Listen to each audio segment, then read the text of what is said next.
The village of Greywake did not appear on most maps, not because it was hidden, but because it did not insist on being found. It sat where the land gave up gradually. Buildings crouched low against wind and salt, their foundations reinforced, with stones scavenged from older structures whose names had been forgotten. The sea shaped everything here, not violently, but persistently, sanding edges down, reminding people that nothing built upright stayed that way forever. Ansel Reed arrived at low tide. He had timed it deliberately, walking the last mile along exposed rock flats, slick with kelp, and shallow pools that reflected the sky in fragments.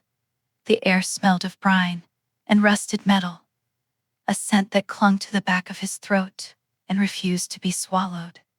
Gulls circled overhead, crying sharply, their calls carrying farther than they should have. He stopped at the edge of the village and took in the arrangement without judgment. Nets hung drying between posts. Boats rested on their sides like exhausted animals. Doors were reinforced, windows small, everything built with the expectation of pressure. Ansel had grown up inland. He knew storms. He did not know tides. The sea was out when he reached the first house. That mattered. The house assigned to him stood at the far end of the village, closest to the water. It was older than the rest, its stonework darker, its roof sloped steeply to shed wind rather than rain.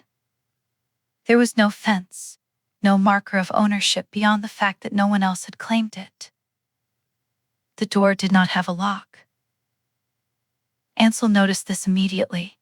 He tested the handle, then stepped back and examined the frame. There were no signs of forced entry, no broken fittings that suggested neglect. The absence felt intentional, a decision rather than an oversight. Inside, the air was cool and dry, the interior sparse but maintained. A table, 2 chairs, a narrow bed pushed against the wall. Everything positioned with a practical economy that suggested the house had once belonged to someone who expected to be alone. On the table lay a shallow bowl filled with coarse white salt. Ansel frowned. He had not been told about the salt. He lifted the bowl carefully. The grains were large, irregular, sharp-edged enough to bite into skin. When he set it back down, he noticed faint lines etched into the tabletop beneath it. Patterns worn not by time, but by repetition. Circles. Ansel did not ask what they were for. He unpacked and waited for the tide to turn. The villagers watched him without staring. That unsettled Ansel, more than open hostility would have. They did not greet him warmly, but they did not ignore him either.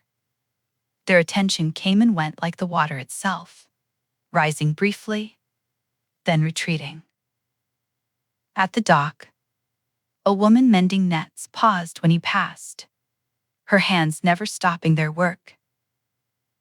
"You're in her house," she said. Ansel stopped. "I was told it was empty." The woman glanced toward the sea.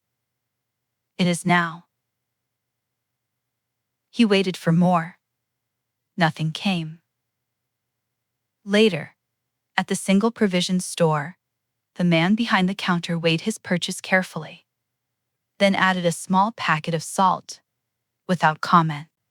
"I didn't ask for this," Ansel said. "You will," the man replied, already turning away. Ansel left with the packet in his pocket, the weight of it heavier than it should have been. That night, the sea came back in. Ansel woke to the sound of water moving where it should not have been, a low, persistent shift beneath the wind. He dressed and stepped outside, the air colder now, the smell sharper. The tide had reached the edge of the village, lapping against the lowest stones, filling channels that had been dry hours before. Reflections trembled in the water, stretching the village lights into broken lines. Something lay at the high water mark. At first, Ansel thought it was debris, driftwood perhaps tangled with kelp. He moved closer, careful of footing, and felt his stomach tighten. It was a boat, not wrecked, not damaged, placed. It rested parallel to the shoreline, its hull scraped clean of growth, its interior empty except for a thin layer of salt scattered across the planks. The salt formed patterns similar to those etched into his table, circles within circles, uneven but deliberate. Ansel straightened slowly. No one else had come to look. The villagers remained indoors, lights dimmed, doors closed. The tide continued to rise. Ansel learned the name by accident. He was returning from the shoreline the next morning, boots wet, cuffs stiff with salt, when he heard two women speaking behind a stack of lobster pots.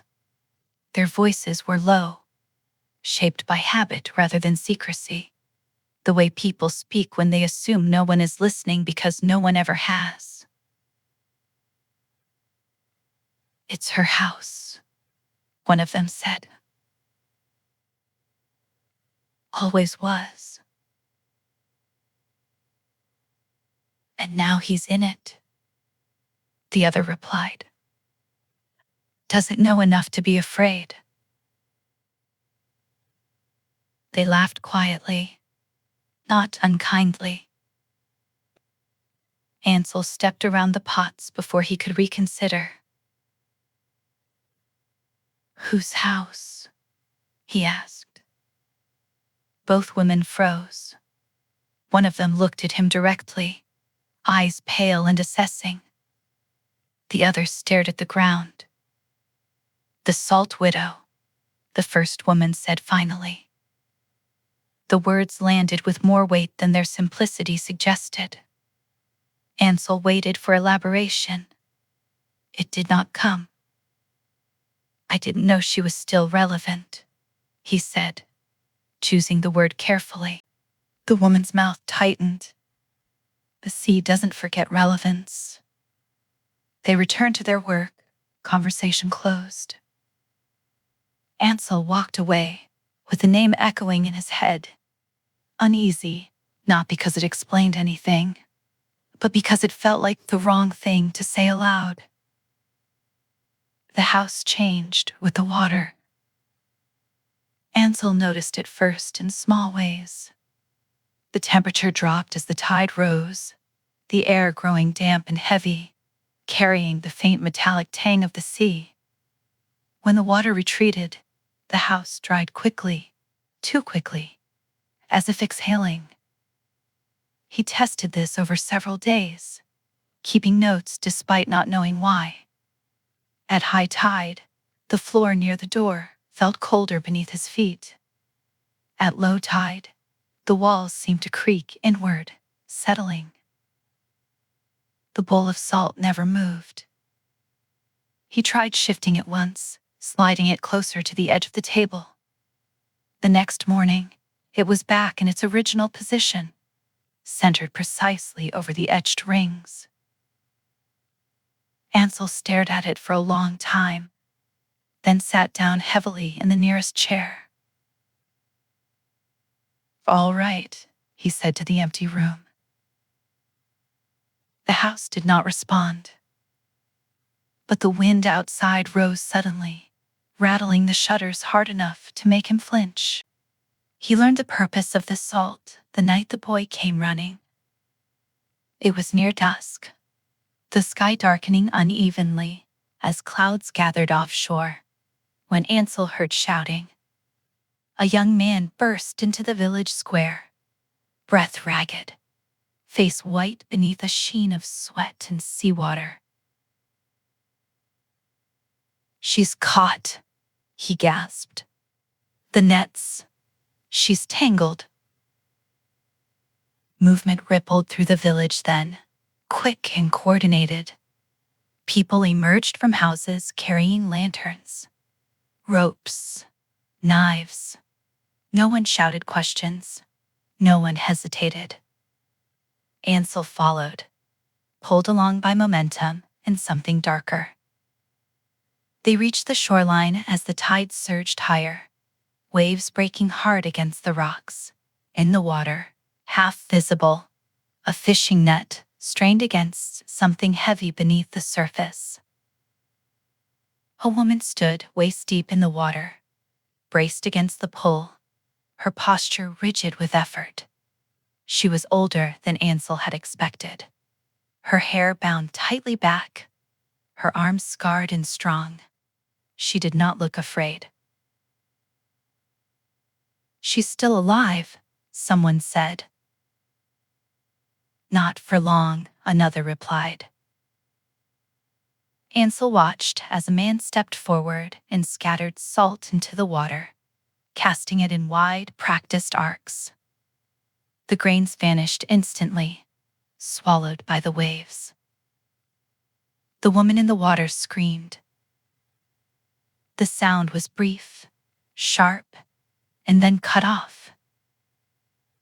The net went slack. Silence followed, heavy and complete. Ansel did not understand what he had witnessed, but he understood enough to know that whatever the Salt Widow had been, she was not just a story. She was a role.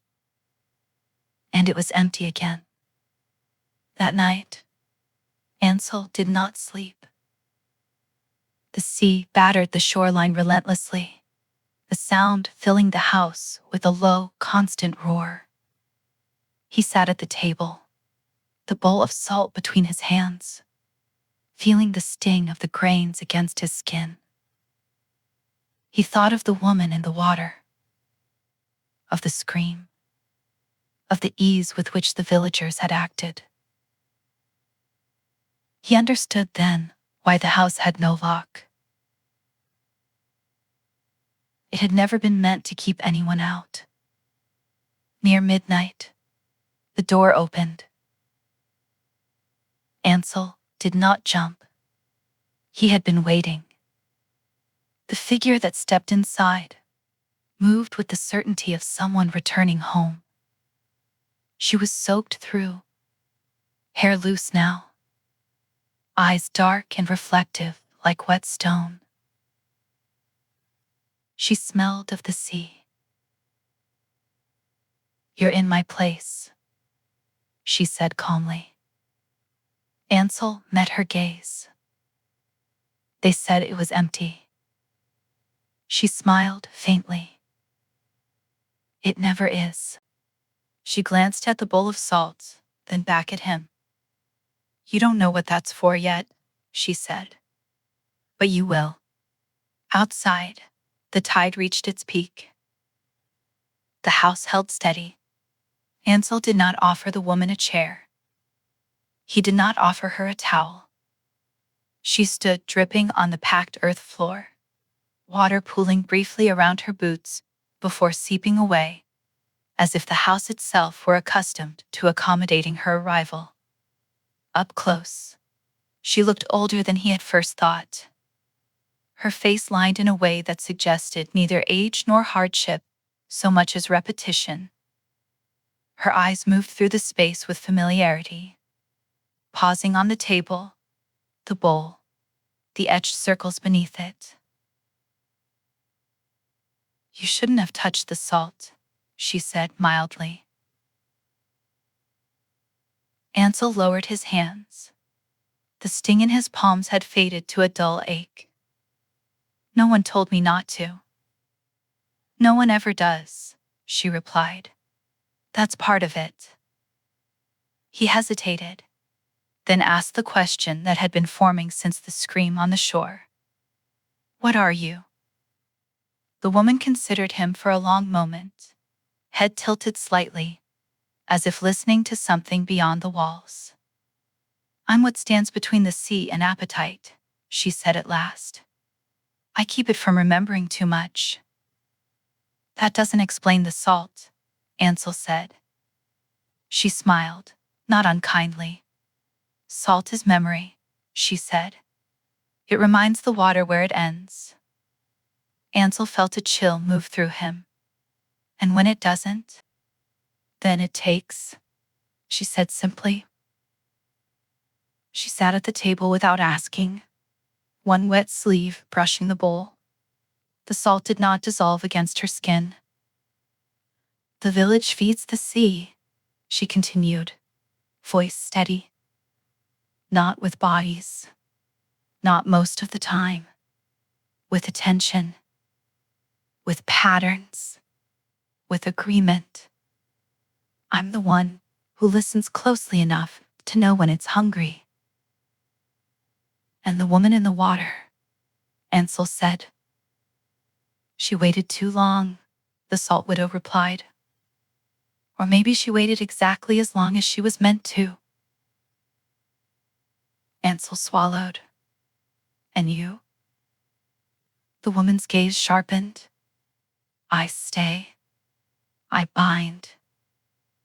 I take what should have been taken from the rest of them. She gestured toward the house. That's why there's no lock.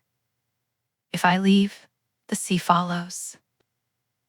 The silence that followed felt deliberate, like a held breath. Ansel understood then that she was not asking him anything. She was explaining why she had come. The transition began quietly. Over the next days, the Salt Widow showed Ansel the markers he had missed. The way the water darkened before acclaim. The change in wind direction that meant the sea was listening rather than speaking. The faint ringing in the ears that preceded appetite. He learned faster than he wanted to. You don't get to choose whether it notices you, she said one evening, standing at the threshold as the tide crept in, only whether you answer. Ansel shook his head. I didn't agree to this. No, she said, but you arrived at low tide. That's consent enough. The house adjusted again, subtly. The chair angled closer to the table. The bowl of salt grew heavier in his hands. The Salt Widow began spending more time outside, her presence in the house thinning like mist under sun. She slept less, ate little. When she spoke, her voice carried strain beneath the calm. She's letting go, one of the villagers whispered when Ansel passed. You can feel it. He could. The storm came without warning. Not sudden, but inevitable, rolling in with a force that pressed against the village as if testing its resolve. Waves struck the shoreline hard enough to send spray over the lowest houses. Boats strained against their tethers, wood groaning in protest. The Salt Widow stood at the water's edge, salt streaming from her hands in steady arcs. Her movements slower now, less precise. Ansel watched from the house, the bowl of salt heavy and warm against his palms. She won't be enough, someone said behind him. He turned. The woman from the nets met his gaze. It's your turn. The words settled into him with terrifying ease. Ansel stepped forward. The water surged higher, cold and insistent, licking at his boots. He scattered the salt as he had seen done before, feeling the grain bite into his skin, feeling the sea recoil, then press closer again. The Salt Widow stumbled. Ansel moved without thinking, catching her before she fell, her weight lighter than it should have been. It's listening to you now, she said, breath shallow. You can feel it, can't you? He could. The sea shifted and waited. Ansel stood waist-deep in the water as the storm broke overhead. Rain lashed down, blurring the horizon, dissolving the boundary between sea and sky. The village behind him was a scatter of lights and shadows, fragile and temporary. The Salt Widow leaned heavily against him. "If you take it," she said, voice barely audible above the wind, "it will leave them alone." "And you?" Ansel asked. She smiled, faint and relieved. "I'll finally be empty." Ansel looked out at the water, at the endless hunger pressing forward, at the lives behind him that depended on agreement rather than mercy. He understood then that the role was not punishment. It was containment. He scattered the remaining salt into the sea. The water screamed. Then it pulled back. The storm broke as abruptly as it had formed. Not all at once, but in stages, like a creature withdrawing its weight carefully to avoid leaving an obvious mark. The waves fell back from the stones. The wind lost its edge, and the rain thinned to a fine mist that clung to skin and clothing without soaking through. The village lights steadied. Doors opened cautiously. People emerged and began the work of restoring what could be restored. Ansel stood at the waterline long after the others had turned away. The Salt Widow lay on the rocks where he had lowered her body light and slack, her breathing shallow but present. The sea no longer reached for her. It curved away instead, respectful in the way predators sometimes are once they have been fed. She opened her eyes briefly. "It will come to you first now," she said, "before it speaks to them." Ansel nodded. He felt altered, not in his body, but in the way the world pressed against him. The wind carried information now. The water's movement felt legible, like language he had always known but never been taught to read. She smiled once more. Then her eyes closed. When Ansel looked again, she was gone. Not taken. Gone. The tide carried nothing back. The house changed that night. Not dramatically. The dimensions remained the same. The walls steady. The roof sound. But when Ansel stepped inside, the air settled around him differently. Warmer near the table. Cooler near the door. The bowl of salt rested exactly where it should have been. The etched circles beneath it deeper now, their lines darkened by use. Ansel washed his hands at the sink. The water stung sharply, as if responding to something beneath his skin rather than on it. He sat at the table. The chair did not adjust. It did not need to. He understood then that the house no longer anticipated him. It recognized him. Greywake adapted quickly. That did not surprise Ansel. Coastal villages learned efficiency early. The fishermen brought him salt without being asked. The woman who mended nets nodded once when she passed him, her expression not grateful, but acknowledging. No one spoke of the Salt Widow. No one spoke of the woman in the water. They did not need to. The sea remained calm. Nets came back full. Boats returned intact. Children played closer to the shoreline than they had in months. Ansel felt the cost of it constantly. At night, the tide pulled at him, not physically, but insistently. like a thought that would not finish itself. He slept lightly, waking often to stand at the door and listen. When the sea grew restless, he scattered salt. When it quieted, he waited. He did not leave the house. He did not want to test what would happen if he did. Time resumed its familiar progression. Seasons shifted. The village weathered them. Ansel aged in small, measurable ways, lines deepening at the corners of his eyes, his hands roughening permanently from salt and wind. The role did not consume him quickly. It wore him down instead, steadily, predictably. He learned the difference between hunger and curiosity in the sea. He learned which offerings satisfied it, and which only sharpened its attention. He learned restraint. He never learned forgiveness.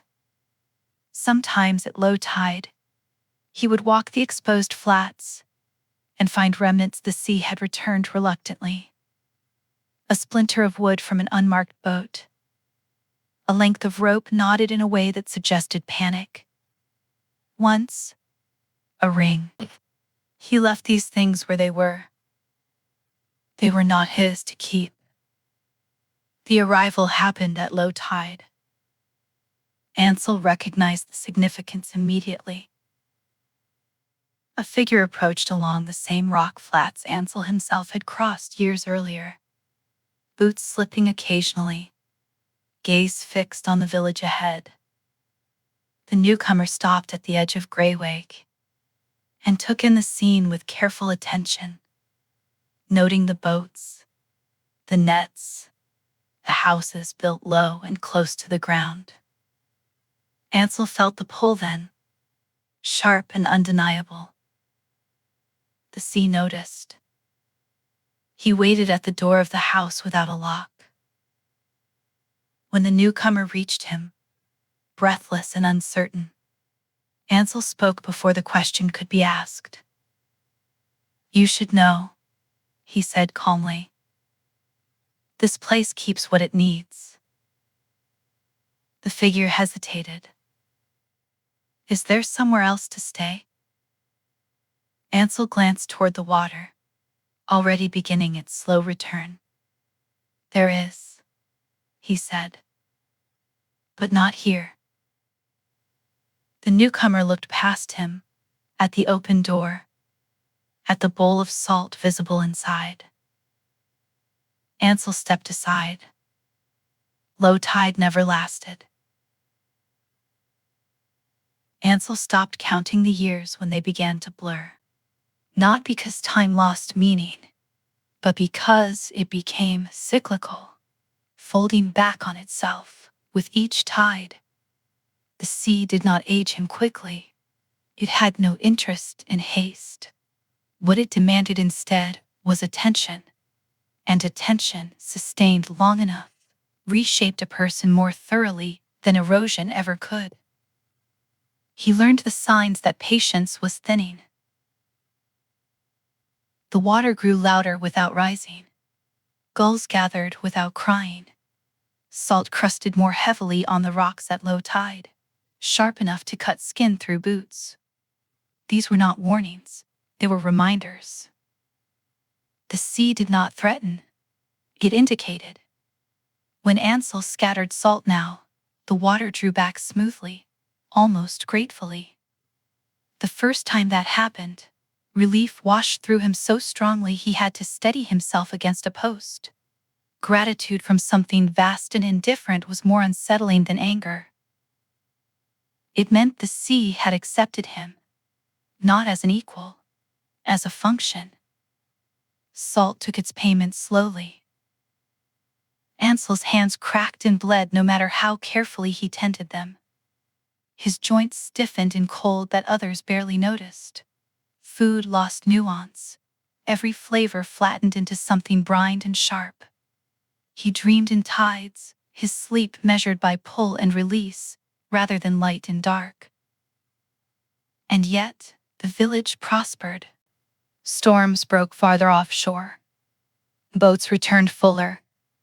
Children grew without learning the fear that had once shaped their parents' posture. Greywake became known quietly as a place where the sea was temperamental but fair. Ansel heard this spoken aloud once by a trader passing through.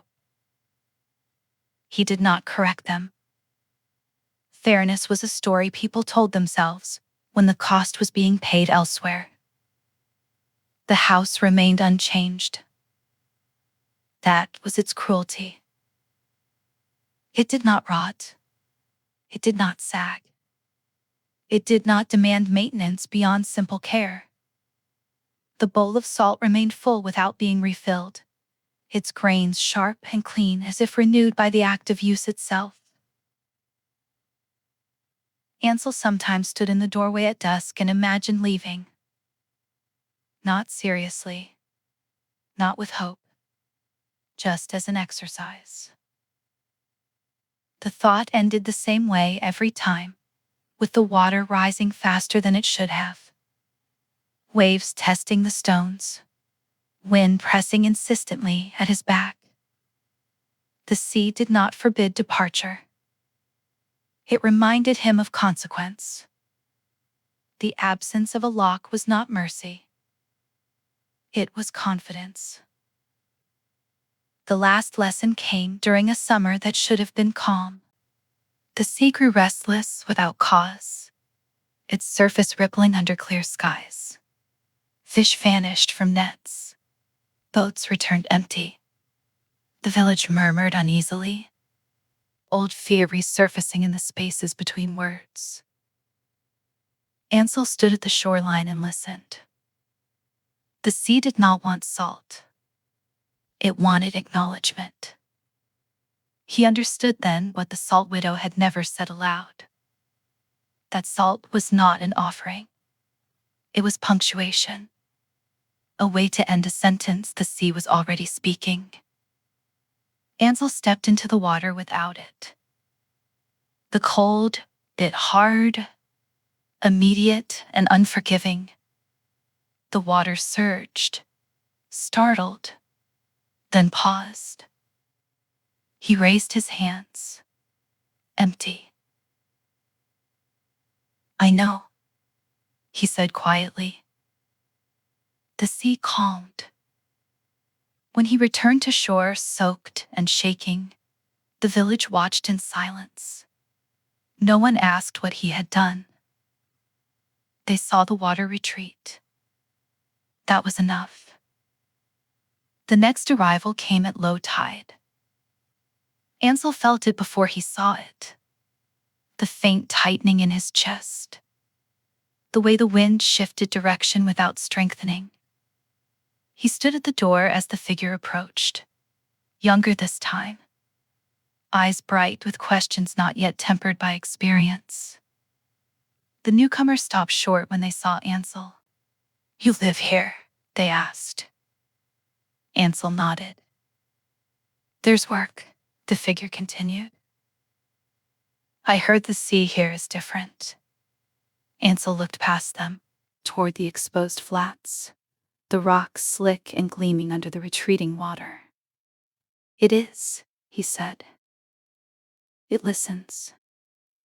The figure smiled nervously. "Does it take?" Ansel considered the question carefully. "Yes," he said. "But not all at once." The tide began to turn. He stepped aside. Greywake endures. It will as long as someone stands where the land gives way, reading the water closely enough to know when it must be answered and when it must be refused. The roll does not pass cleanly. It accumulates, leaving traces in bone and breath and habit. Ansel remains. Or someone like him does. The house stays unlocked. The bowl stays full. The sea stays just patient enough. And the village sleeps, believing that balance is something natural rather than something maintained. Low tide always comes first. High tide always follows. And someone must be there to remember the difference.